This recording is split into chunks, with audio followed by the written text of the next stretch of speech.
이혼한 전처에게 앙심을 품고 과거에 촬영한 성관계 동영상 이른바 리벤지 포르노 유포로 협박한 남성에게 징역 3년이 선고됐습니다.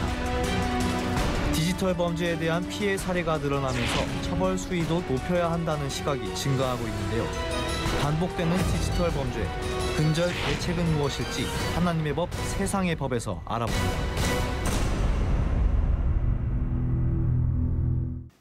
하나님의 법, 세상의 법, 이재만 변호사님 나오셨습니다. 변호사님 안녕하세요. 네, 안녕하세요.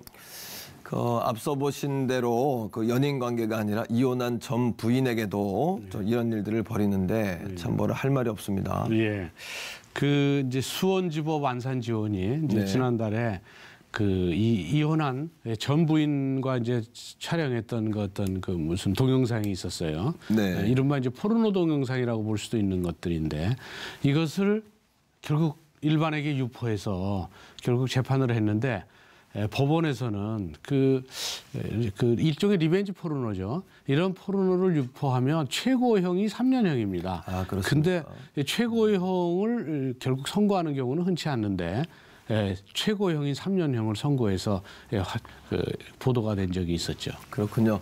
근데 이런 선고가 좀 이례적이다 이런 분위기도 있는데 최근에 이제 가수 구하라 씨 사건 때문에 좀 경각심을 갖게 되고 문제의식을 우리가 갖기 때문이다 이런 얘기가 있습니다. 네, 결국 이제 구하라 씨 동영상 때문에 이제 언론에 많이 노출이 되니까 결국 이제 국민청원, 청와대 이제 청원까지도 들어가고 중하게 처벌해달라는 얘기죠. 이제 그러다 보니까 이제 그런 사회적 여론의 영향도 있어서 그런지 법원에서도 최고형으로 처벌했죠. 결국 이제 동의에 의해서 촬영을 했다고 하더라도 사후에 당사자의 동의 없이 유포하면 처벌되거든요. 성폭력 범죄 처벌에 대한 특례법 14조에 의해서 처벌이 되는데 여기에 이제 결국 3년형으로 처벌할 수 있게 돼 있으니까 3년형으로 이제 처벌한 것이죠. 그렇군요. 디지털 범죄에 대한 처벌을 이제 강화하자 뭐 이런 얘기가 많은데요. 좀 약한 거 아닙니까? 이제 디지털 범죄라는 것이 이제 뭐냐면 이제 디지털 기계를 이용한 범죄죠. 그러니까 가령 디지털 기계 몰카 범죄도 범죄일 수도 있고 또 디지털 기계를 이용해서 어떤 앱을 이용해서 이제 성매매하는 그런 경우도 있고 또 그 이외에도 이제 말하자면 외설적인 언어를 디지털을 이용해서 상대방한테 전달하기도 하고 그렇군요. 또 전달받기도 하고 이런 하여튼 인터넷을 사용해서 하는 이 디지털 기기를 사용해서 하는 범죄는 이제 다 디지털 범죄라고 하죠. 근데 이제 디지털 범죄에 대해서는 그동안 처벌 수위가 낮다는 얘기가 많았어요.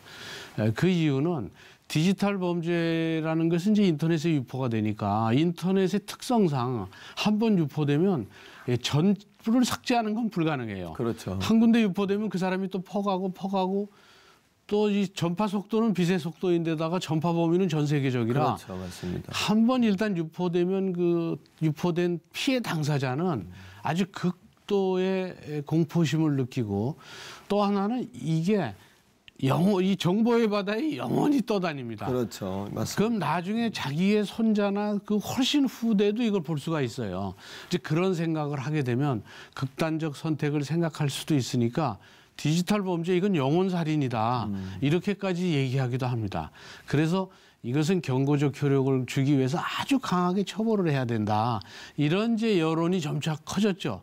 이제 구하라 씨 사건이 있으니까 이것도 동의 없이 유포된 게 아닌가. 물론 아직 이제 수사 중이니까 동의 없이 유포한 건지 아니면 유포가 아예 안 된 건지 이건 이제 수사돼서 아직 모르지만 어쨌든 이제 그런 당사자한테는 이제 보냈으니까 그 이제 유포라고 볼 수는 없어도 이런 것 때문에 지금 문제가 많이 되고 있습니다. 그래서 정부에서는 이런 이제 디지털 범죄에 대해서 어떤 특단의 조치가 필요하다. 그래서 여러 가지 정책을 만들었어요.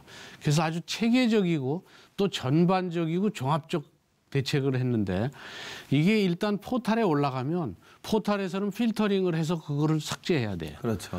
또 하나는 당사자가 삭제 요구를 하면 삭제해 줘야 됩니다. 그리고 이걸 지워주는 데가 있어요.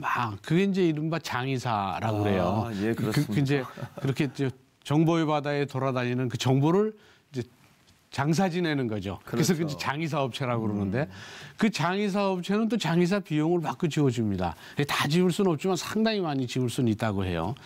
그럼 이제 그 비용이 또 몇백만 원씩 들고 만만치가 않대요.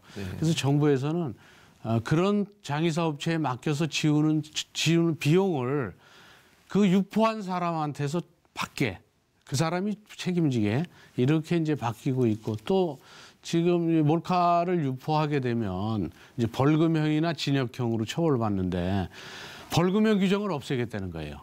그리고 징역형만 놔두고, 그러니까 동의를 받고 촬영을 했다가 동의 없이 유포하면 최고형이 3년형인데 아예 동의 없이 촬영해서 유포하면 이건 5년형이에요. 아, 예. 근데 이걸 아예 7년형으로 높이자. 아, 예. 그래서 몰카 범죄를 한 사람은 일단 7년 동안은 사회에서 격리시키자. 네. 이런 식으로 중하게 처벌하겠다는 것이죠. 이제 그 이외에도 그 정부에서 여러 가지 하는 것 중에 이제 하나는 그 성범죄, 특히 성범죄 교사라든지 성범죄 공무원이 이런 범죄를 저지르면 원 스트라이크 아웃을 시행하겠다는 거예요. 네. 그러니까 한 번 하면 바로 파면입니다. 네, 그렇군요. 그러니까 디지털 성범죄를 저질렀다. 그럼 바로 파면되는 거예요.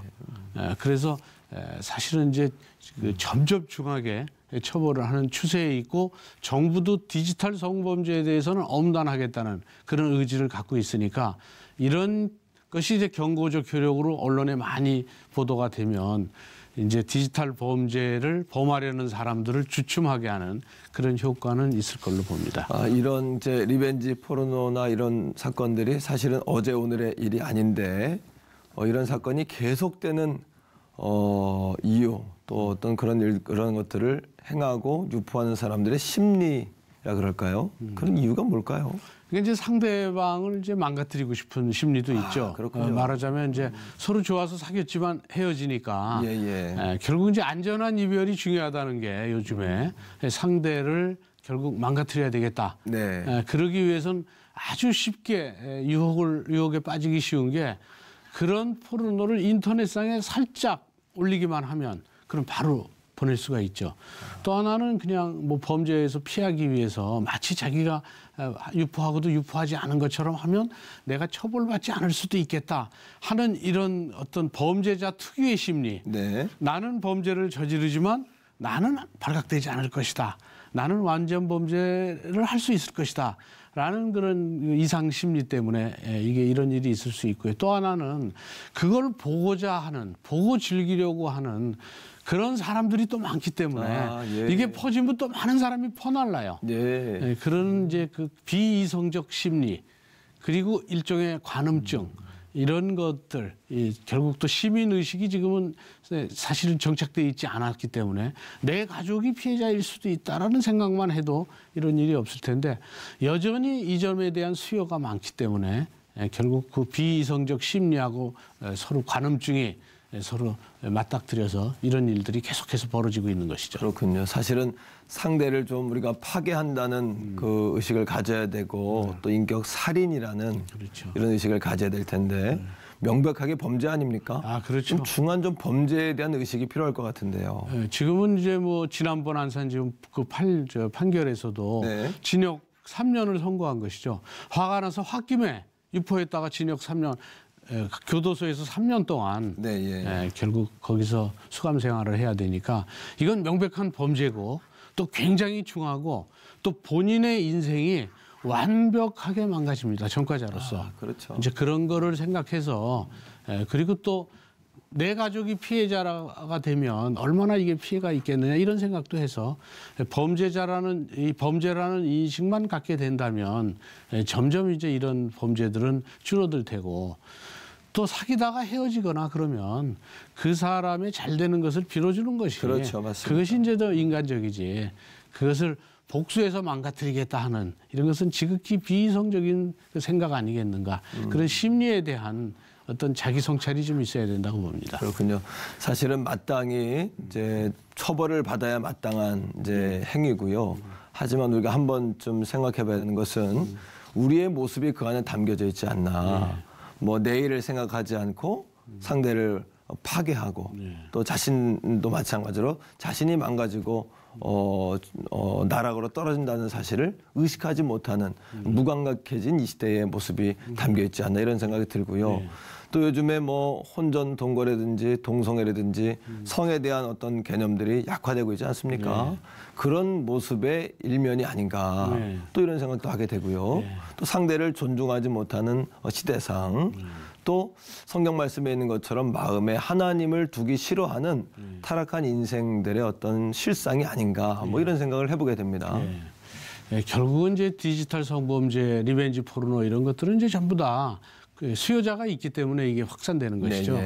결국 이제 수요 공급 법칙에 의해서 수요가 없으면 결국 공급이 끊기기 마련이죠. 그래서 이제 리벤지 포르노가 유포가 돼도 아무도 거들떠보지도 않는다면 그게 무슨 복수가 될 것이며 복수도 제대로 하지 못하면서 본인만 인생의 나락에 떨어지게 되니까 그렇죠, 맞습니다. 결국은 그 리벤지 포르노 이런 것들이 이제 점점 없어지겠다. 또 이제 마태복음 그 26장 41절에도 유혹에 빠지지 않도록 깨어서 기도하라. 마음의 원이라도 육신이 약하도다 하면서 이렇게 탄식하셨죠. 그렇습니다. 그래서 결국은 육신이 약하긴 하지만 크리스찬들은 유혹에 빠지지 않도록 이제 깨어 있어야 되겠죠.